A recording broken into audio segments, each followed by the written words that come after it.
Be ready, 10 seconds to go.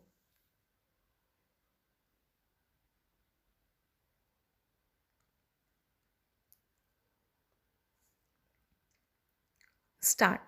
Madam, I do not have animosity towards that language and I do not have any hatred towards that language.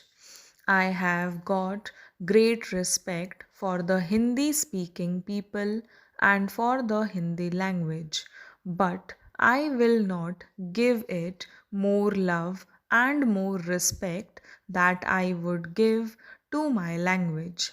I love my own language and my own mother tongue more than anything else.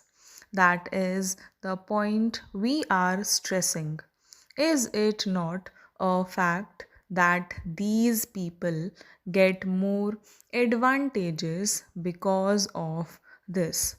In the year 1950, it was said that Hindi would be the official language of India and English also would continue.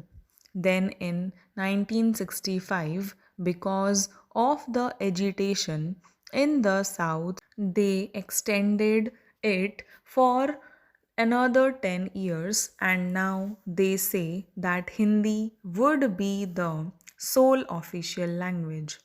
If at all a person is to be considered really an Indian, he should tolerate the Hindi imposition and he must read and write in that language. That is what it comes to. Then, madam, they say that Hindi is spoken by a majority of the people. What is majority or minority here? It is a sentimental issue and it should not be treated as a majority or minority issue. This has to be considered and treated as a matter of justice and truth. They should consult the people of South India on this issue. Fretting and fuming should not be the policy, and vindictiveness and vituperation should not be the policy.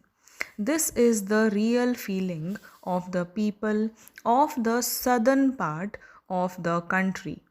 Now, madam, some speaker just now mentioned that if you simply go into the markets of Chennai, you will find the people speaking in Hindi and understanding Hindi.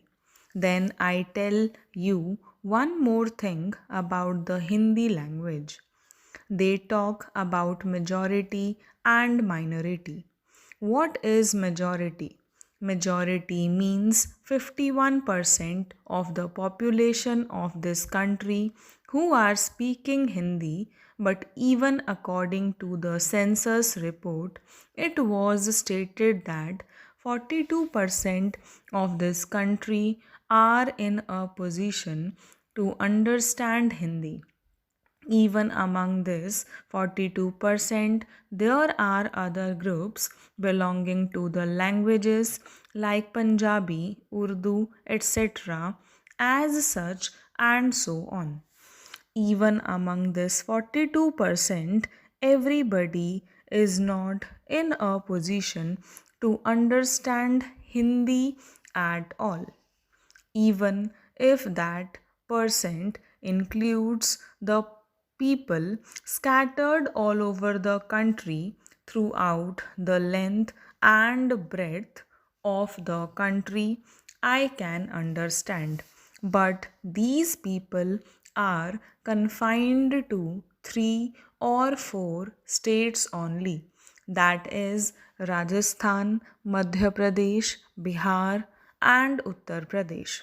Simply because some people somewhere in the northern part of the country understand this language, you cannot ask the persons from the southern part of this country to accept it, and you cannot ask the people from the southern part of the country, particularly the Tamilians, to learn this language and accept this as the sole official language, read this constitutional language and follow this language, do all the day to day transactions and other transactions, political or social, in that language. I have a very good language, a language which is very ancient. I do not know when it was born. It was born even before the appearance of mud and stone, a language spoken by my forefathers, a language in which our poets have given sermons and written scriptures, a language in which not only sermons and scriptures are available in plenty, but thousands and thousands of literary works and novels are there. But I am not asking that language to be introduced as the sole official language for the whole of this country. If at all anybody has to come forward and ask others to learn a particular language, it is I who should ask them to learn this language. But nobody would come forward and say, let us introduce Tamil as the sole official language. Why don't you think that if you are really an Indian, you should have that important language which is your language, and if you at all are an Indian, you should accept that important language also. Madam, in our constitution, we have accepted the community called the Anglo Indian community. We have accepted that community in our constitution, and that Anglo Indian community is a minority community, and that minority community speaks English and English as its mother tongue. Then is it not the bounden duty of the citizens of India to think that English, which is spoken by this community and which community has been accepted in the constitution, is also accepted as one of the official languages? Madam, English is not the mother tongue of the Britishers alone. They had also to import many words from so many sources, and English has become a very wonderful thing, and it has now become a language which is understood by the entire world. It is a language through which we can understand technical know how.